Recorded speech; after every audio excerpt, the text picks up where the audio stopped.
Well, hello, everybody. Welcome to a bright and early edition of the Missing Links post-game live stream podcast thing. I'm Andrew Dukowitz from Zone Coverage, and Cassidy from the Star Tribune, Hettesheimer, joining me. How are you? I'm good. Another late night. I'm not going to be upset that the West Coast road trip is wrapping up for them. So it's just terrible. 9 p.m. starts are just, and like if you're a W fan in like, I don't know, Maine, like this must just be terrible. Like you just don't get to watch the Valkyries ever. But we got to watch the Valkyries 81-75 win by the Lynx. And I wanted to kind of start off just right away of like Olivia Miles, not good, like objectively bad tonight. I guess just, you asked Cheryl about it after the game. Just what was your kind of impressions going through the game? I mean, after that, I think it was maybe that first possession where they picked her up. I mean, basically as soon as she got, crossed half court and kind of getting backed into the corner, it's like, oh yeah, okay, maybe they're coming, they're not going to get sort of stunned by this, 3-point storm that she was able to put up on them during the last game. And I don't think that, is anything that, maybe isn't being expected or unexpected of, the Valkyries, just in terms of like what they've been able to do over the past, one season and change. But yeah, I mean, just the whole team in general, like not starting great from the paint, but, especially just some looks that were not bouncing. Struggling in general. Cheryl talking about, this being a growth point, which certainly the Lynx will hope, that for the next time they see this team or, with teams try to replicate what Golden State was able to do. But, able to come up there at the end. I was looking back at the box, the fourth quarter box score in particular is kind of looking at that stretch from Minnesota. And I know she obviously had that block there at the end, but she had 3 in the fourth. So, able to stay in it, like mentally being a big thing. But yeah, in general, not quite the performance we've, the 31-point performance from earlier this week. Yeah, you mentioned the start of the game. I kind of tracked this after the first. They were 4 of 12 on like layups, essentially inside the paint shots, which like that's just the fact they were only down 6 after missing 8 layups is impressive. And then like you mentioned Liv sticking with it. Like I was also impressed. She finished the night with 10 shots. And I mean, whether it's NBA or WNBA, a lot of times when young players don't see it go in, they just stop shooting. And then the defense starts sagging off of them, not helping as much. And Liv, like to her credit, 1 for 10, I think you look at and it's like, woof, that was bad.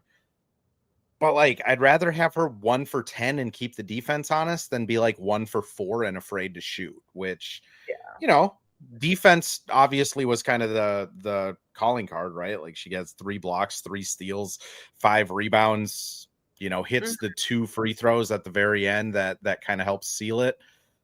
But also, like, credit to her. I think a lot of other young players would have just been like, not my night. I'm going to just be a decoy over in the corner. And it is going to be really interesting to me to see how she gets defended on Sunday, because I think there could be like an overreaction where like the Mystics come into Sunday and they're just like, hey, we're gonna just blitz her on every pick and roll, pick her up at half court and just go way overboard. And I don't think that's the best idea, because as we saw tonight, like Court and K-Mac were just awesome, and Nia Coffey hit everything, which if you're going to play that type of defense on Liv, everyone else is a good ball player, right? Yeah, sorry, I'm getting distracted by the comments pointing out that there were a couple first half passes that Liv made where like probably should have been assists. Yeah. Obviously should have been, would have, could have. I'm sure if they hadn't pulled out the win, that maybe they, would be talking about him sort of in a different light. But it was just one of those games. I mean, even like, Howard, who's been so automatic, from close range, just to start was kind of like, just took them a minute to kind of find their footing. I mean, it took her until that opening part of the third quarter to really get going. Yeah. I mean, Howard was it.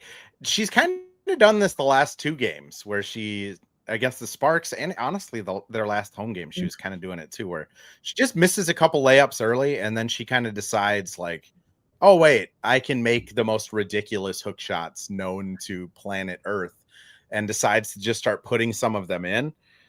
Honestly, like, people are bringing up Courtney. I feel like that's fair to focus on, because 21 points on 16 shots, 12 rebounds is insane. Yeah. Like, that's insane. She's 5'8" tops. She's the, like, that's insane. Oh, yeah. That I mean, it was interesting because, like, obviously, she has always been a good rebounding guard, like, just in terms of her vertical. I mean, I can remember, I think there was one game last year watching her. Did she jump over BG to get a rebound, or did she block her? She blocked Grinder. Okay, I remember that. Like, met her at the apex, and it was just like, okay, let's settle down. Yeah. So it's not like a surprise, but she said that even, like, we talk about how her moving over to the 2, has really helped her scoring, but then, like, she was made a made the point post game that it also has allowed her to crash the boards, offensively, in a way that she hasn't in the past. I'd be curious. I had her career stats pulled up here. If I would take a little detour and see how her offensive rebounding specifically is up. I mean, it's, I think it's kind of on par, more or less with sort of the, but just in terms of like situational need, right?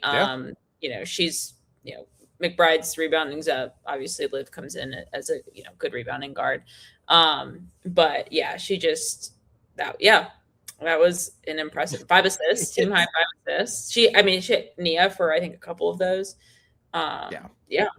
Those threes. It is like the Courtney going back to the 2 guard thing. I'm sure you and I will both write about it a lot this year, because it is just such an interesting storyline of, like, she's still the same player. She still does the same things, but it just, like, on offense, she just looks like she's having fun, which I'm not saying she didn't have fun last year, but, like, she's just noticeably happier, I think. And then on defense, like, when you're not tasked to, like, get the outlet pass and organize everything, like, you can box out a little bit longer. On offense, you can crash from the corners and try and, like, sneak one in. Or she's had a couple of the, like, just linger behind the play and just, like, poke the ball out after somebody gets the rebound type of things too. That first one on Nia, but like I think the first 3 that Nia hit was like, I mean, Golden State basically had the rebound in their hands. Yeah. He just went in, like, it was like, no, get the second chance point. So yeah, it was, I mean, just in terms of, and she was loving it, the Golden State crowd. I kind of can't wait to, the Commissioner's Cup. They're not in it, so they're going to have some practices that week. And I'm pretty psyched to just, like, ask around the team a little bit of just, like, what's that like when an entire stadium is booing your shooting guard relentlessly? And she's, like, also the nicest human being on the planet. Like, do you guys, like, take exception to that? Or you just, like, what goes through their mind? Because it did seem like every time Court started getting booed, like, Nia Coffey would just hit a dagger. Or, like, Ola would go out and get, like, a crazy offensive rebound or, like, a crazy block. And then they'd start booing Court again, and everyone would just kind of speed up a little bit, which, I don't know, whatever fuels their fire is great, but I would argue that this Lynx team doesn't need any more of it at this point, right?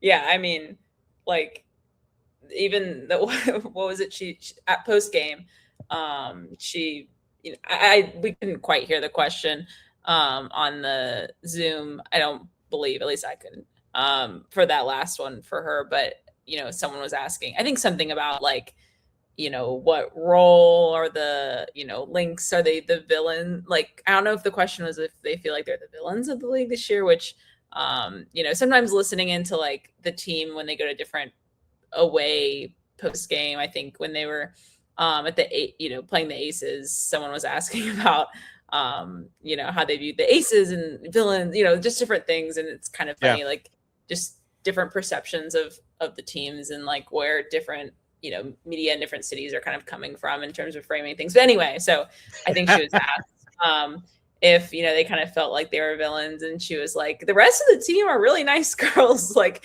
you can call us whatever, we'll just win. Like that's all we want to do is just win.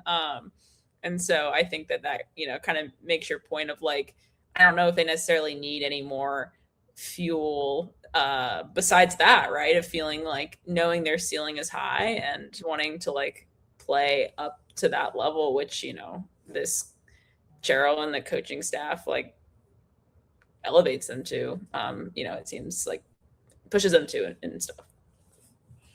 Let's sit on the heel thing, because I think it was the last live stream we were talking about like, is this a super team or not? Or maybe it was 2 live streams ago. They all turned into one giant live stream, if I'm being honest. Well, life is just a live stream. But like, honestly, like they'd make a really good like super villain for the league. Like Natasha Howard is just like throwing insults after every game at people. Courtney and Liv are like massive trash talkers. I mean, Cheryl goes like, I think it was you who asked of like, hey, Liv had bad game tonight, what'd you think, or what happened, or however you framed it. It's 1 a.m. And Cheryl's response of like, well, she played a good defense. And it's like, those are the things that like super villains say.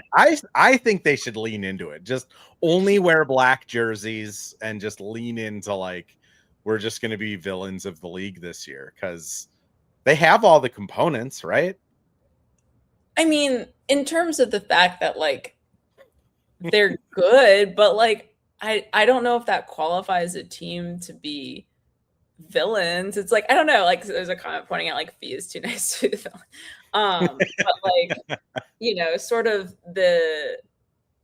I don't know. I don't know if I agree with that. And like, I don't know if I, be able to articulate that. Like, I just, maybe if they were, and obviously they've been good, right? And gotten close to winning titles. But I think that like when there's still that chip on their shoulder of like, of wanting to be, to get to that level.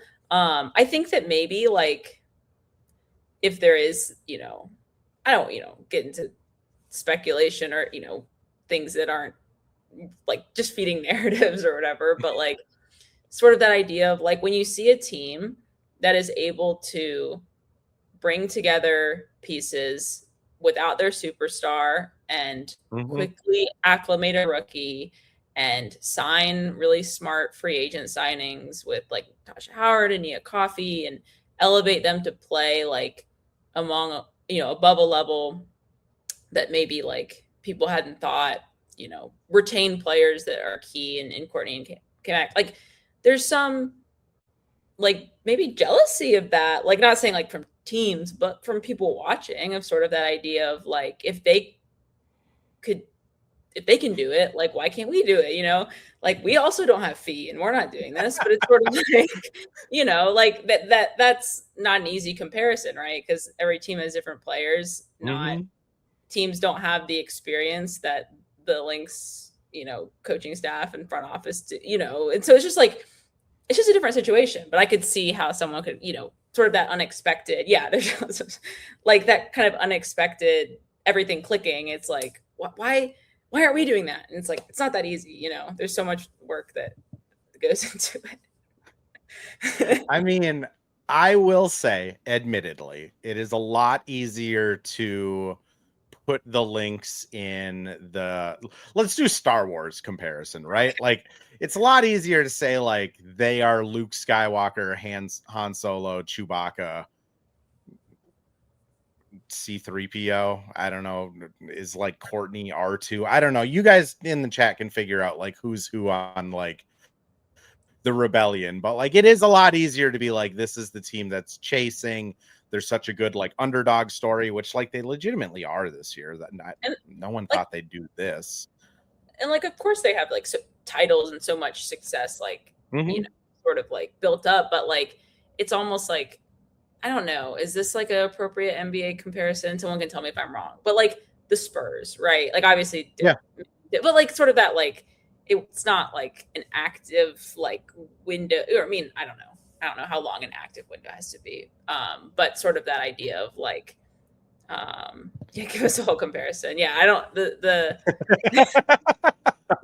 Well, like first off, I think last year we can all acknowledge that Alana Smith was C-3PO, right? Like super smart, kind of funny.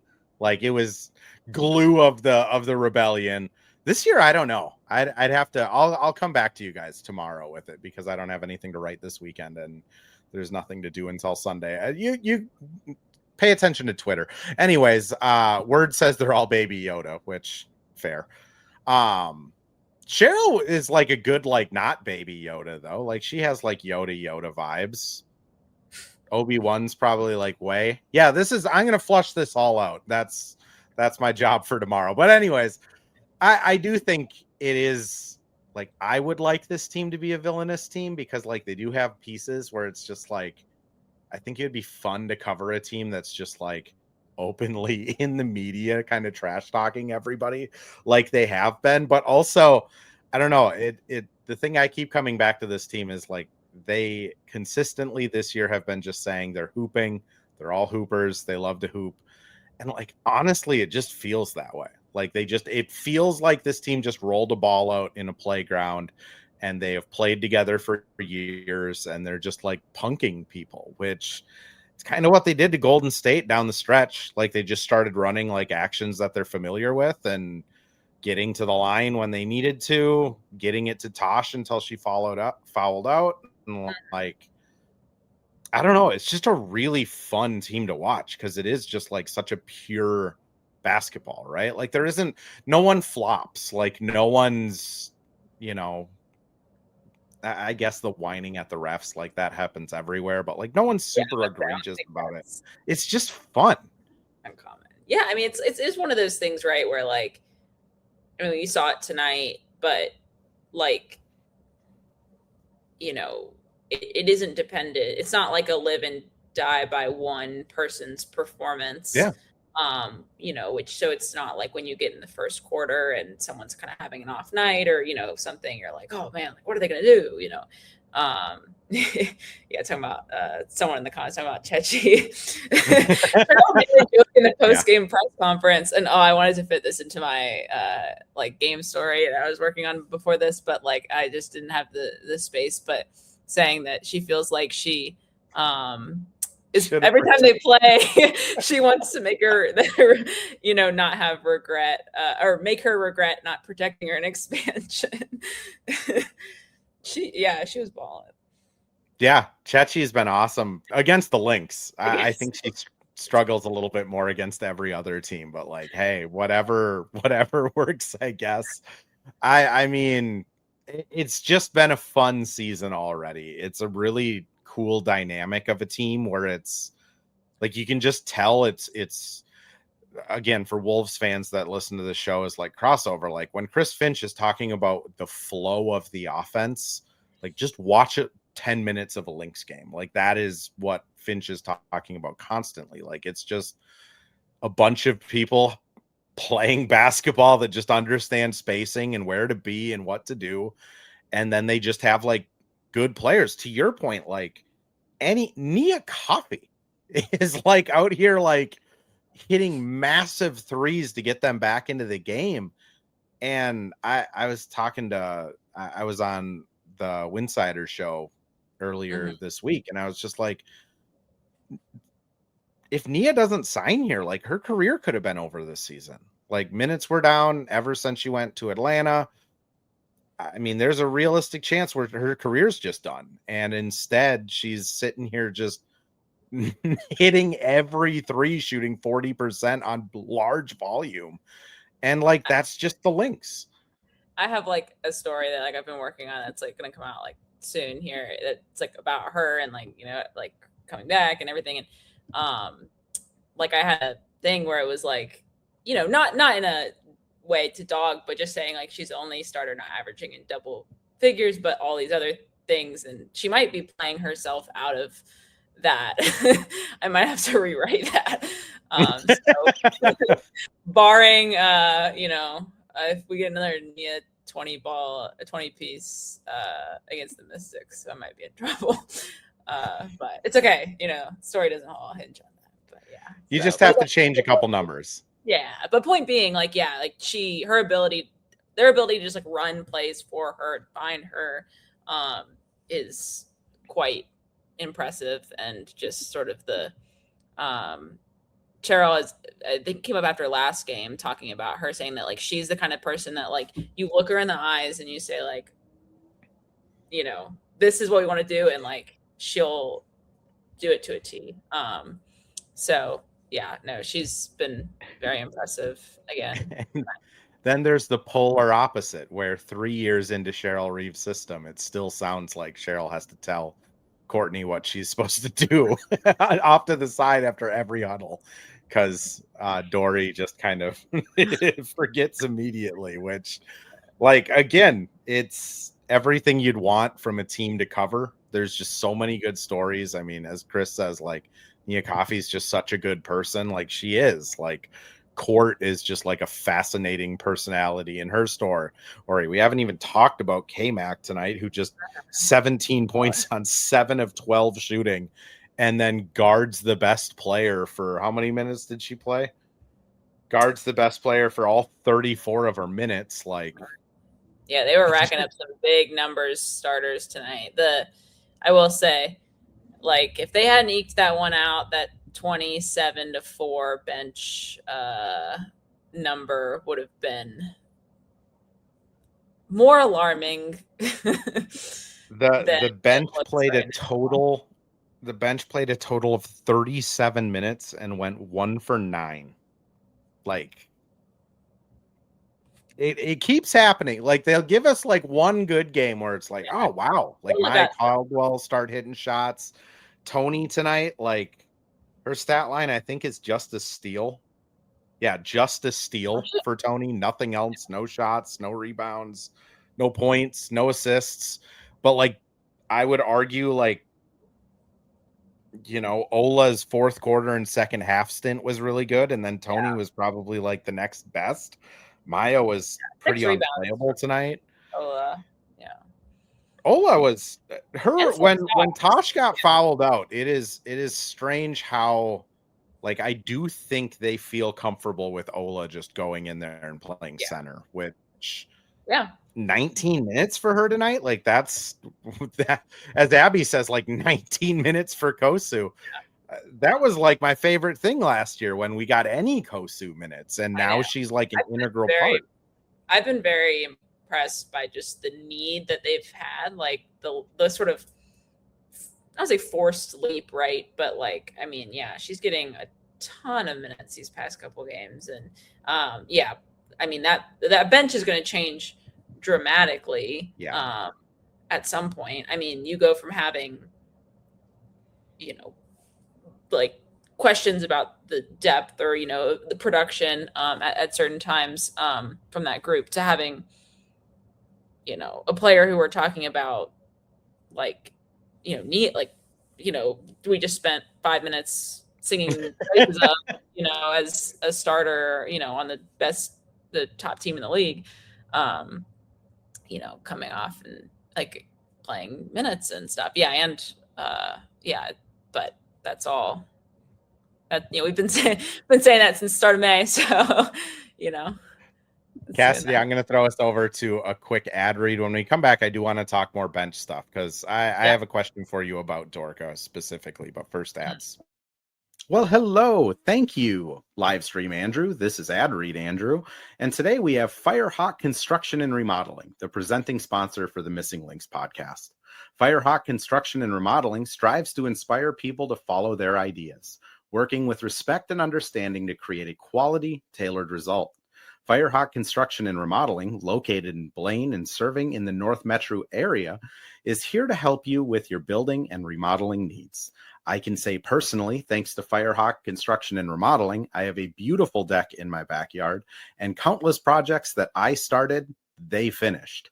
Get started on your new deck or remodel today by calling Isaac at 763-710-5686. And we're back with another ad read, this time for Pence Homes, the presenting sponsor of Hitting the Hardwood Network. From the best tools and technology to transparency throughout the entire process, Nate Pence and the Pence Homes team is the top choice for buyers, sellers, and is proud to support you and your home ownership goals. Get started today by calling 612-308-1122 or by emailing info@pencehomes.com. For Nate Pence, because he comes through and does the real hard work on this podcast by dropping a comment. The next 9 p.m. start is July 20th, which thank goodness. Like we don't need these 9 p.m.s twice in a week. Like it's just a lot. I do want to kind of ask you about the bench a little bit more because I as games have been going on, like obviously you have when everybody's healthy and Dorka comes back and Fee comes back, which I'm assuming at some point they're still coming back in the near to moderate future. Like, you know, Fee goes into the starting lineup, Nia goes to the bench. I think that's still Fee can't play center. Like that's just not feasible, pun intended. But Nia goes to the bench, and then you have a bench that Nia's probably your sixth player, and she still probably gets like 28 minutes off the bench. Probably. Like, she can play like shooting guard, small forward, power forward. She's played small ball center. She can guard any position. Like she's going to get a ton of minutes. No, I say probably like laughing. Like that is my assumption. So then you look at like this bench, and they've been getting about 40 to 45 minutes a game so far. I would assume with Fee, maybe that gets closer to like 50 minutes and every starter's getting 10 minutes off and closer to 30 minutes. If you assume like 25 to 30 of them are going to Nia, that leaves like 20 to 25 minutes tops for Ola, Tony, Maya, and Dorka. And realistically, just how Cheryl runs her rotations, she usually doesn't play people less than like 8 to 10 minutes. Tony was kind of the exception tonight. So you're looking at like two more bench pieces between Ola, Maya, Tony, and Dorka. And like, does Dorka play? I mean, I think that like that's an insane question to ask you, but like, does she? I mean, I would guess so, sort of that, like, so you have, if we're kind of thinking about like front court and back court, like in the depth, like suddenly when being and Dorka are back, like the front court becomes extremely deep. Sort of the sense that you have 4 starting caliber players for 2 front court spots. I would think that, you would, we're probably going to see Ola's minutes drop. I would think that, like, they're probably going to, give Tosh some, like, more rest, right? Like, you want I would hope so. to play. Like, she's been playing, not that they need to, like, from a quality of game standpoint, but, like, it'll give them so much more flexibility to, like, manage foul trouble. Like, tonight, I'm sure that she wouldn't have ended up fouling out if they had, like just in terms of play.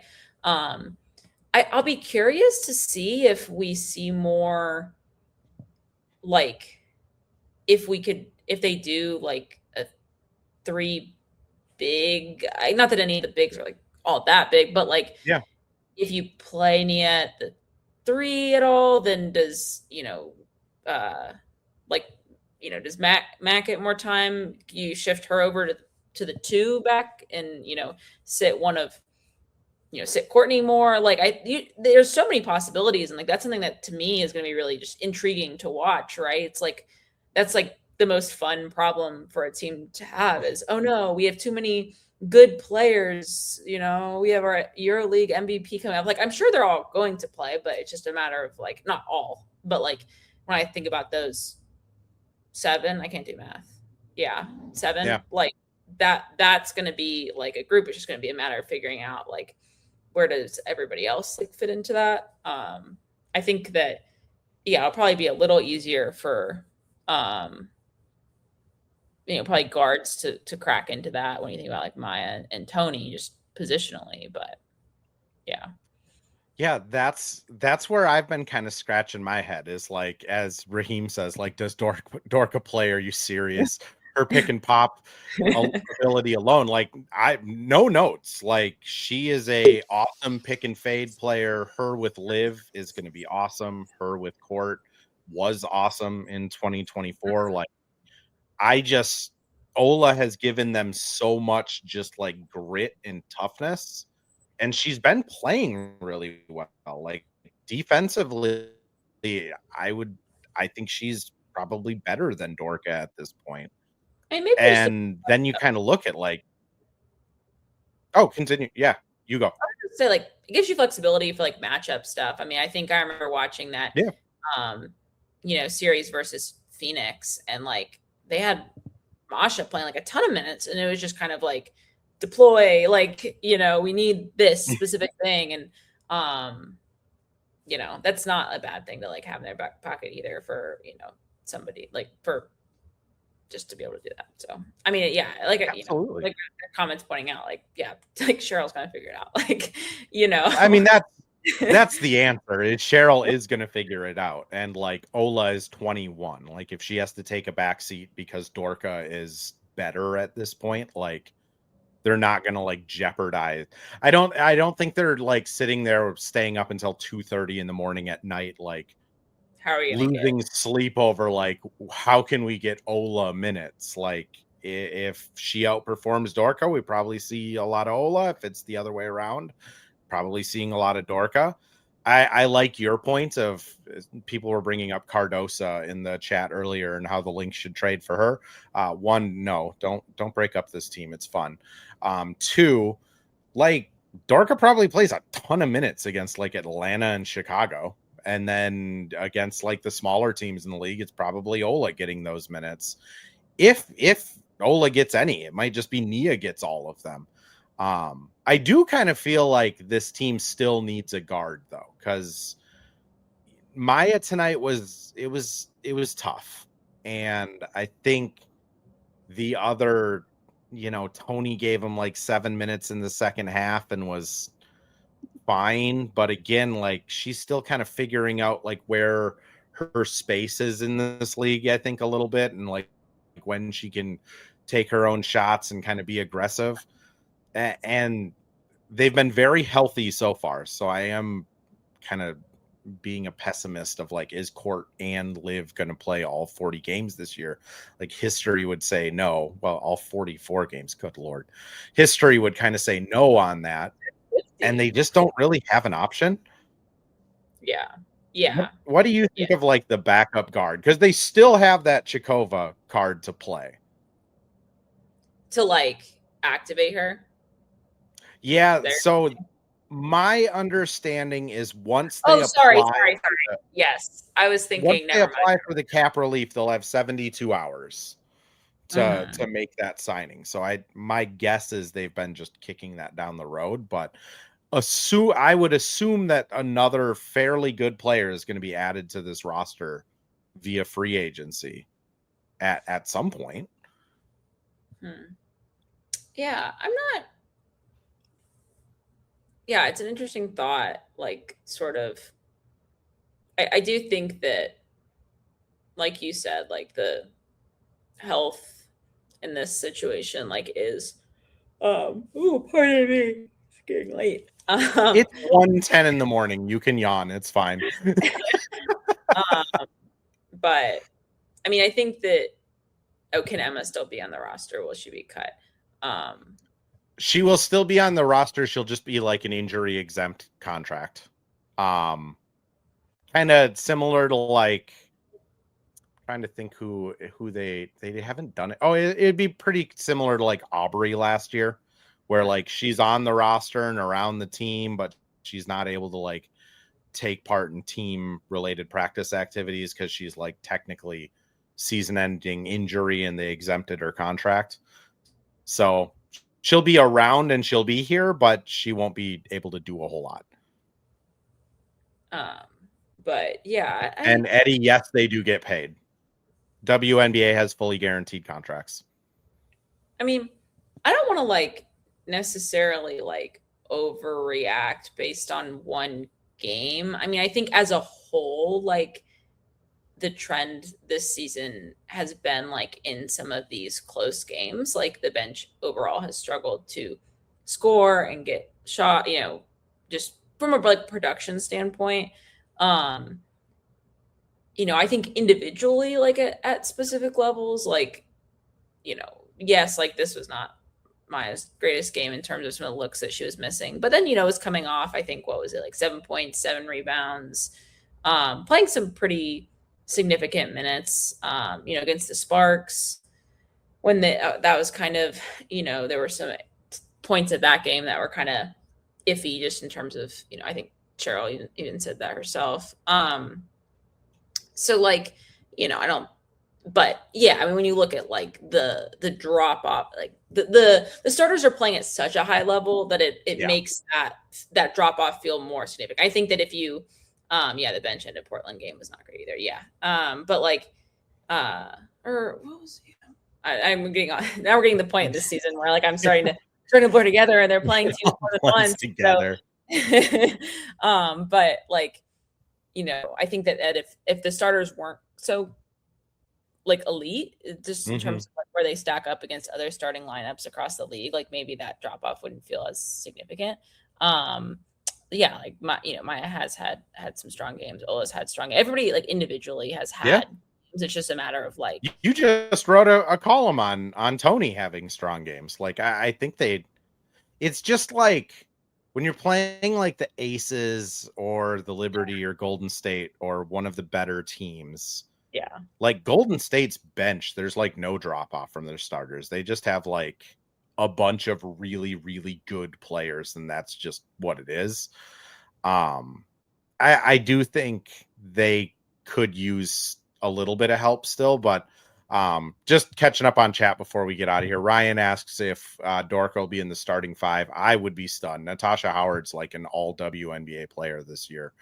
I unfortunately, like that injury, like Dorka's injury probably benefited Natasha the most, and then it also probably like really like, man, that sucks for Dorka, because I know I was penciling her in to be the starter coming into this year, and like Tasha and Nia coming off the bench. But if Reigning Hen asks, do they have money for a fairly good guard?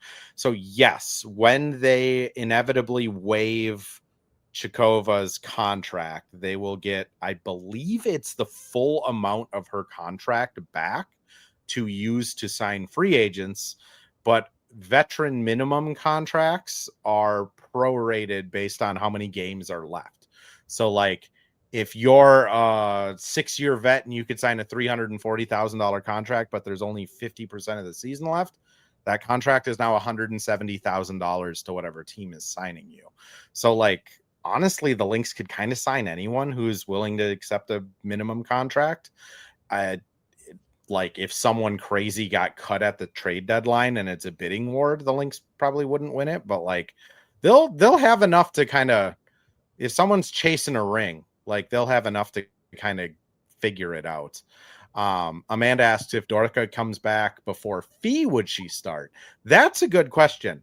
I would still lean to like Nia probably starts just because of how well she has been playing, but we'll see. And also, It's definitely going to be interesting. and also we don't know yet, right? Like injury management, like I think that could also be, part of it, of not even necessarily like an indictment of like them thinking this is our best like five, this is what it's going to be the rest of the year, but sort of like this five is playing well, and we're gonna, ease them back into it, or, maybe they're maybe not. Maybe it's just, we feel good. They've worked their way back. Like we'll start them right away. I think that any of those could like be a possibility. Yeah, I would agree. I feel like it's a possibility. Ryan, I'll answer yours first. Would Nia get benched if he comes back? Yes. I think right now Tony is ahead of or not Nia, excuse me. Nia, yes, would get benched when Fee comes back. I would assume the starters, if they're all healthy, is going to be Liv, Court, Mac, Fee, and then Tosh. And then you have like Nia getting starters minutes off the bench because like she really is the glue this year, isn't she? Is it Nia? Yeah. Yeah. I mean, I just like, yeah, I mean, it's hard to feel like we've sort of reached the point where like anything that can kind of be said about like her production versus like the value of her contract, I think it would be hard to hyperbolize, like just in terms of what, they've been doing, how much Cheryl has sung her praises. Just, it feels like it's hard to get through any, whether it's a 22-point game, whether it's, what was the last one? I mean, still 15, I think it's Portland, but I mean, just 5. I mean, even when she scores like 6 points, it's still awesome. Yeah, I mean, that last like Golden State game, awesome. and she was jumping up, getting that last offensive rebound. I mean, it's just such an added, like, just to have somebody who's that athletic. It's always like, it's one of those things where going back after the game, I mean, like, it's so easy to get like, when you're writing stuff live off of them, like kind of your head, like in the laptop, and be like really locked in and making sure you're getting stuff down. And then inevitably you go and are looking at highlights after, and it's like, oh yeah, I like to, like she's intercepting inbounds passes and like, just sort of those kind of things that just gets to. So yeah, no, I think there, I don't know what the, not that award, I'm sure that the team would probably, but like awards and, if they're winning and everything, it's that's a higher priority for them. But I don't know how many games, it'd have to be for her to potentially be like 6th player of the year. I know we saw last year, in Atlanta, I think Hohen started a pretty significant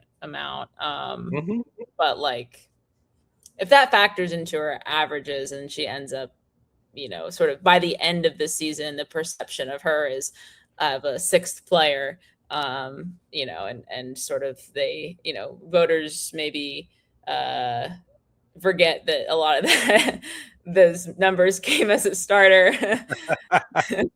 Maybe you're spot on. Like it could end up getting that, I thought about it like all winter of like, if he missed the first 12 games of last year, would people have still been like as gung-ho on like Fee can't qualify for the MVP, she didn't play enough? Or was it because she missed the like last quarter of the season and you're only seeing Asia on the TV every night? Like if Nia's coming off the bench the last half of the year, I bet she starts getting all the 6 player votes. I would guess that's how it goes. People are like goldfish. I'm like a goldfish. The ADHD is real. Cassidy, we're at 45 minutes though. Where can people find you? Anything fun and exciting coming out? How are you? What's going on? I'm good. Great. People can find me at startribune.com/sports, putting stuff out there. With games, between games, all that good stuff, Frost stuff, Lynx stuff, all that stuff. And then on socials at Cassidy H Sports on Instagram, at Cassidy Het, HETT, and everything else. But yeah, that is That is me. What's tomorrow? Today? Saturday? Today's Yeah. Saturday. Yeah. No practice, no shoot around on Sunday. We all get to sleep in. Shout It's out gonna be Stone good. Arch Bridge Art Festival. That's my shout out for this week, which is You this know week. what? I'll stay on the art thing. Mr. Johnson Paints is giving away a bunch of free I Olivia saw Miles those. stuff. So His work is awesome. Just oh my god, it's so good. Like I have an entire like booklet of stuff that he gave me behind me that eventually will take up most of the wall behind me on the video feed, but like oh, he's awesome. So on the art theme, go DM him and support him and buy his work cuz dude's an awesome member of the community. We will be back on Sunday, though, after that 5 p.m. game. My phone's dead, so I can't really tell you who's going to be the guest, but it'll be a surprise to all of us, I would assume. But thanks, everyone, for coming in. If you do want to listen to this before you get to bed and you missed the first half, it does go up on YouTube and X and Buzzer as soon as I end the stream. If you can wait another 6 hours, it will come out as a podcast at 7 a.m. Wherever you get your podcasts. Don't know where else came out, but thank you, everyone, for listening. Cassidy, thanks for doing this, and we will see you Sunday. See you Sunday.